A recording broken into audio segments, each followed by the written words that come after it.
What's up, Sooner Shakedown Nation? How about that intro? It is absolutely fire. Obviously, if being a fan of Oklahoma and being an alumni of Oklahoma alone, just all the highlights in general, from Switzer to Stoops to all the guys that have come through.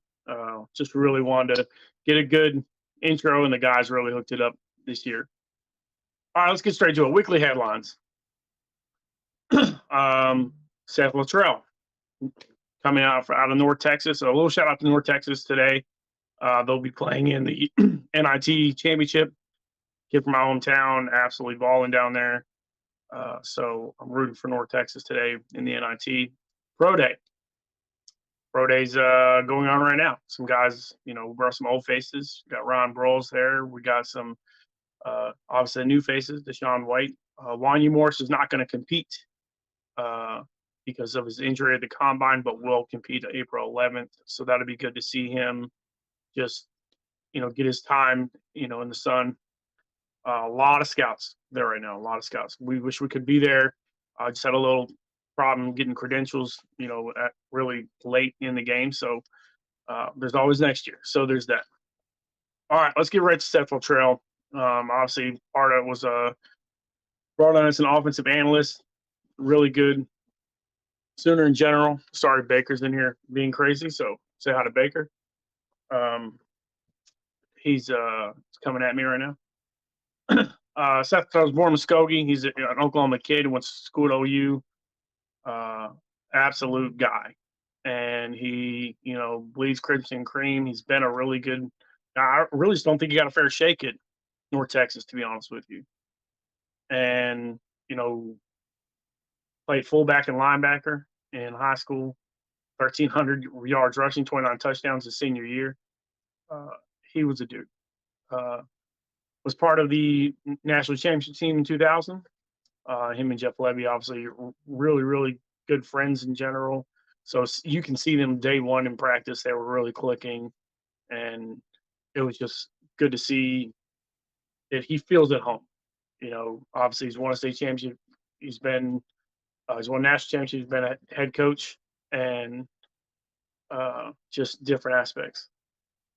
Obviously, he played at OU for 4 years. He, got a degree in communications. His father's was a guy, Jimmy Latrell at OU as well. He's won 2 national championships, 1974 and 1975 teams. Some of the best football in history back then. That group was absolutely crazy good. So, there's a lot of rumors on what's going on with Levy and how long he's going to be there.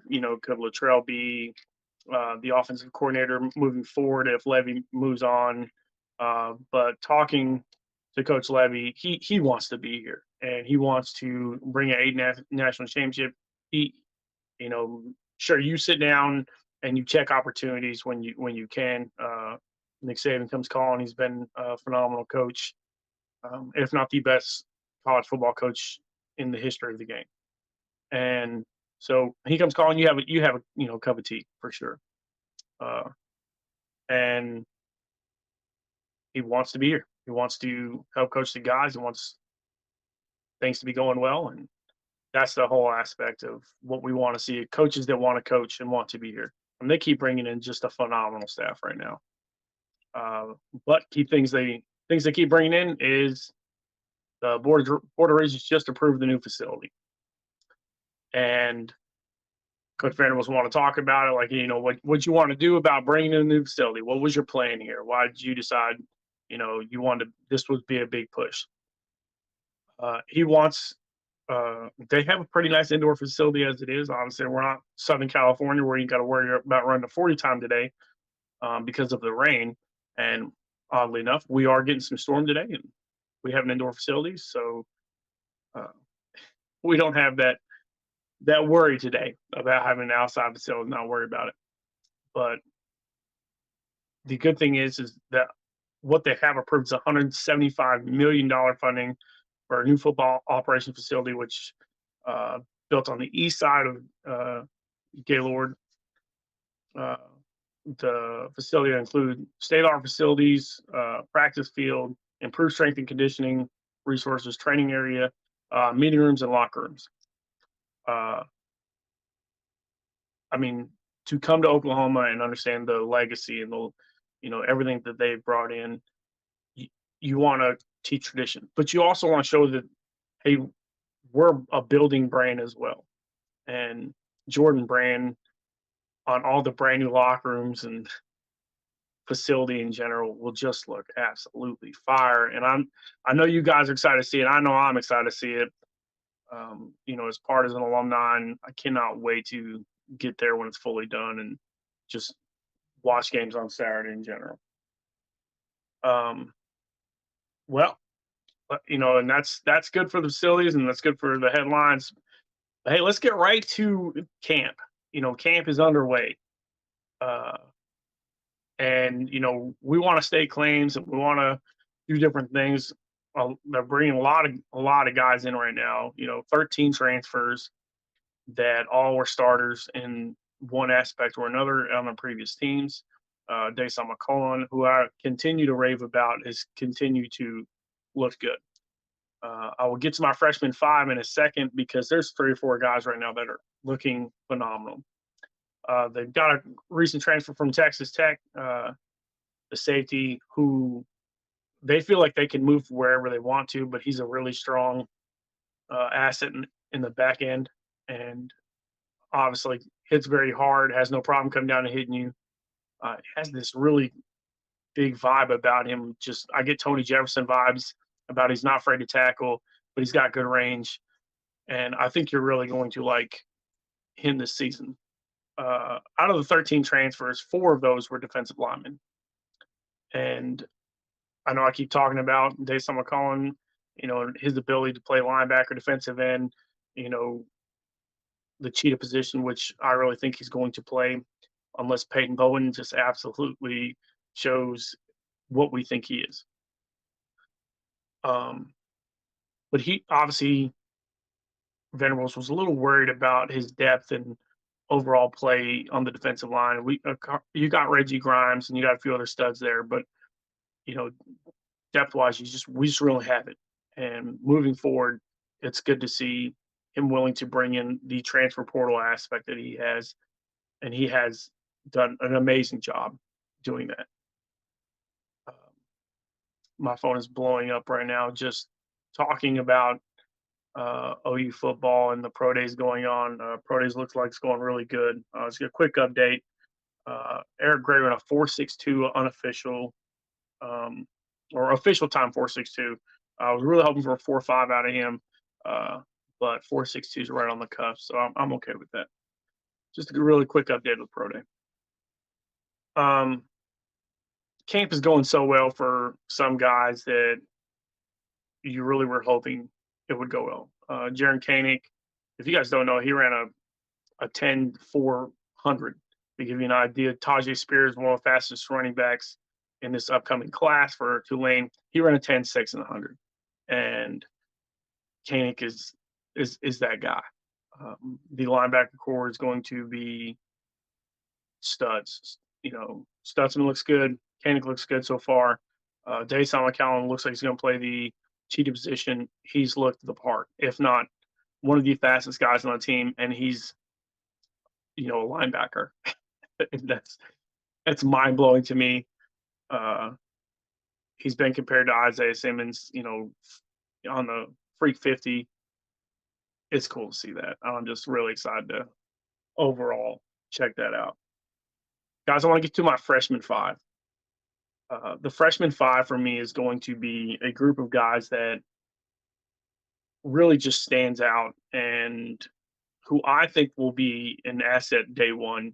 And the reason why I want to talk about it is because in camp they already look good, and it's just crazy to see what you're seeing out of some of these guys. I'm going to jump around a little bit because there's guys that I really enjoy watching. Jacoby Johnson. So Jacoby Johnson coming out of Tulsa area. He's listed as a corner. He might be one of the best wide receivers on this team. If that tells you the type of athlete he is. But he could play man coverage. He's looked very good in coverage. If you look at his tape, it's outstanding. But his jump ball overall is really good. 50-50 ball. I really wouldn't be totally shocked if we see him playing some wide receiver as well as corner. He might take a break, be on rotation. But because the depth's not really great at wide receiver right now, and you know a lot of young guys, I even think we're gonna pull a running back out of the backfield to play slot, and move Stoops around a little bit more. Because of that, I think you're going to see Jacoby Johnson play some wide receiver, which is so fun to watch. I mean, let's get some Charles Woodson vibes out of here and play both sides of the ball. Makari Vickers, I think that one of the assets that we're losing in corners and depth at corner is tough as it is. Makari Vickers, one of the fast kids on the team. Kid's blazing. He's got great coverage. If you watch his back pedal, really, really good hips. He's looked very good in practice so far. He's stood out. I mean, you want to see your freshman come in and stand out. And of those two freshmen, we're going to get to this in a second. Two of them from Denton Guy are just having some weeks already. But Lewis Carter is a heat-seeking missile. I really don't see how that can keep him off the field. He has legit 4.5 speed. He's as fast as Koenig. He hits hard. He gives me Ronald Lewis vibes in the aspect of how hard he hits. Freak athlete, big, tall, but he went to a much bigger school. Obviously, Ronald went to an 8-man football team and was discovered. This kid he's a bullet.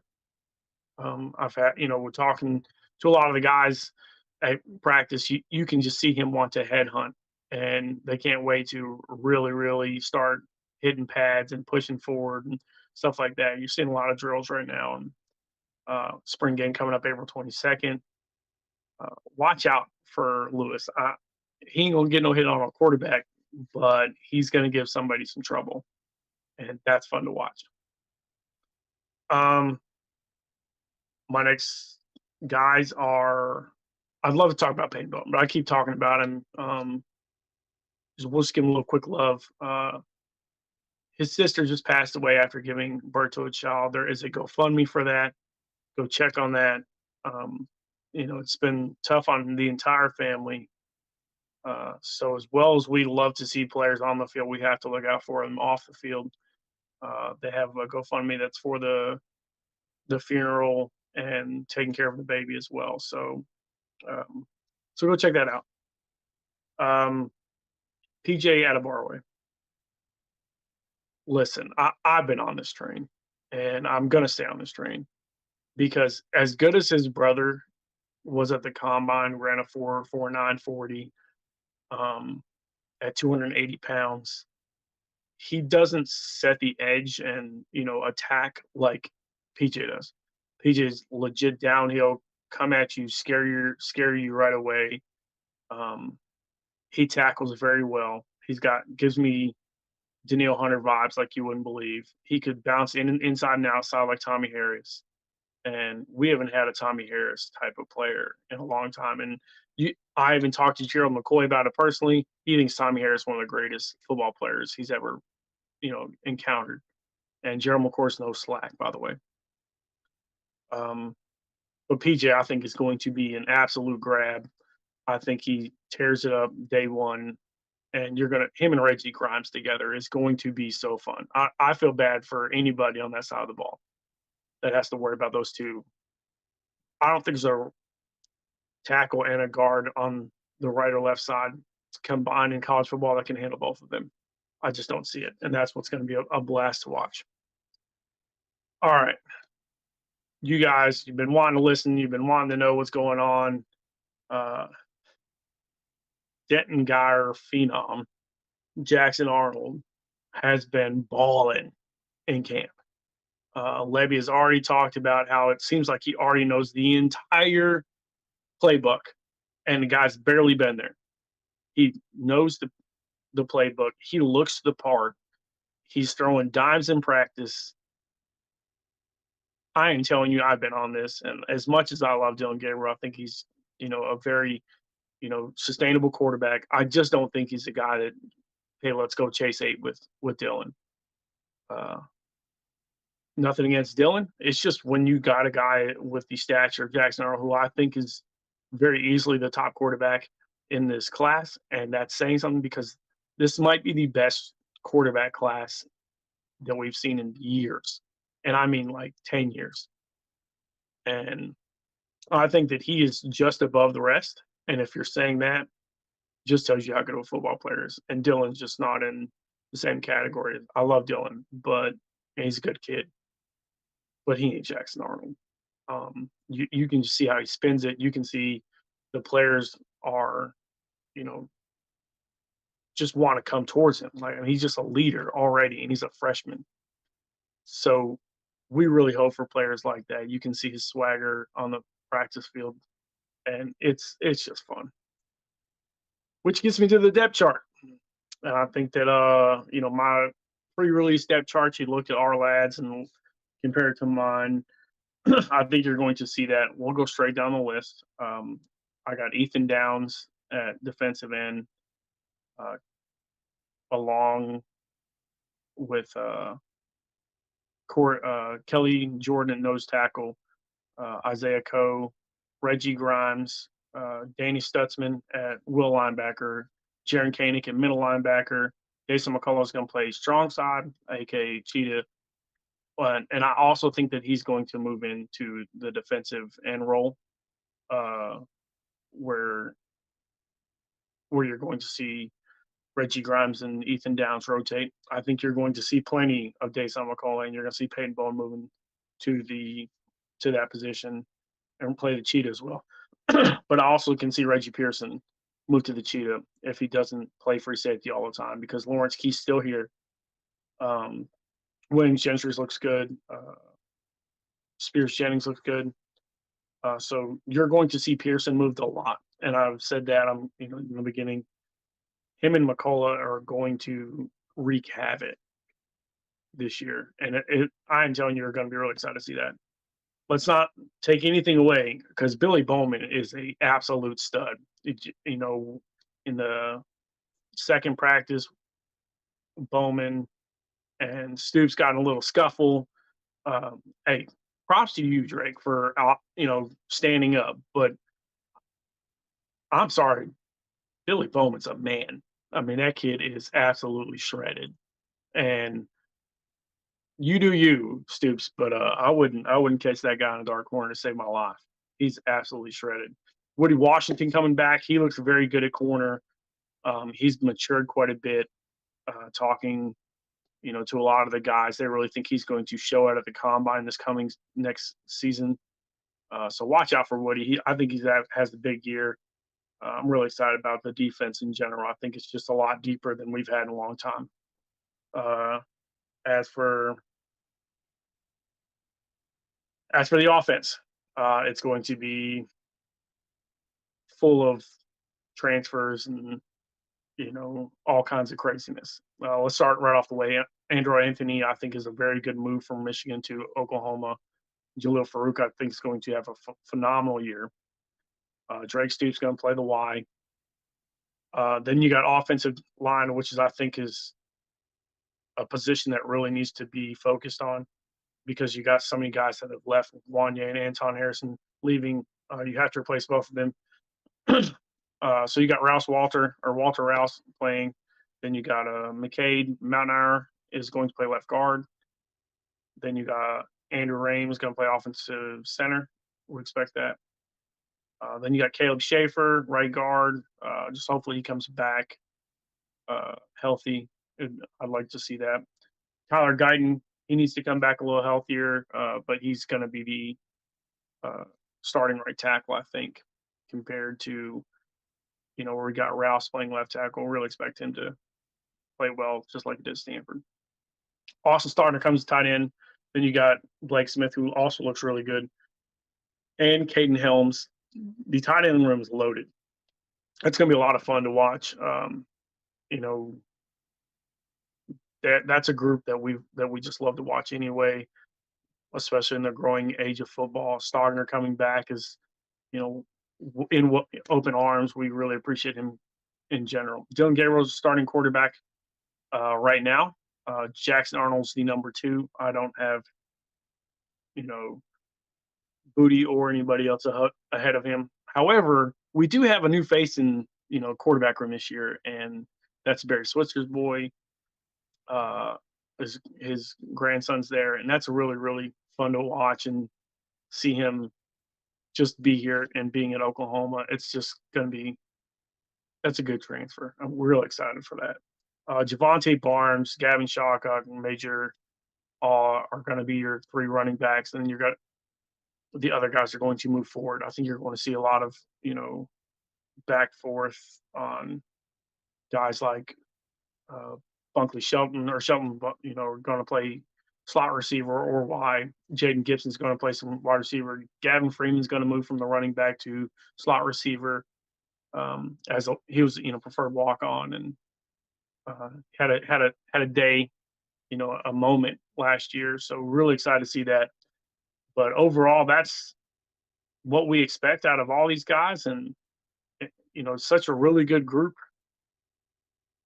really really deep. I think this is going to be one of the deeper classes that we're going to be excited to see, offensive and defensive wise. The defensive side is better than anybody expected year 2 out of Venables, because Lincoln Riley literally said, I just can't, recruit defense like everybody else, because we just aren't that. We are who we are.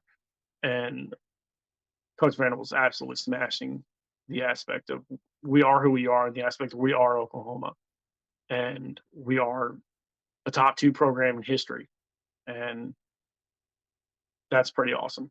And so we're going to get right to the end of this. If I have any questions in the group, what do you got for me?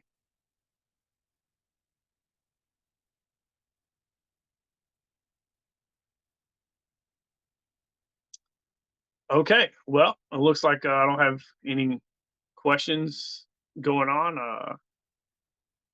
Appreciate you guys. Obviously, we're going to give you an update on Pro Day coming up soon. Check the shorts, check College Football Nation, Tour for Titles. CFB Nation is absolutely smashing it right now. The guys have, I think we got like 10 spring games we're about to go to, including Oklahoma. That's a busy day for me. I'm going to be in Oklahoma City and Missouri within hours of each other. So I'm literally going for one thing and leaving to Missouri for the evening for another. It's going to be a crazy day for me. So if you guys care, like, subscribe, follow, help all the guys out here that keep us growing. And until next time, let's go. Boomer Sooner, baby.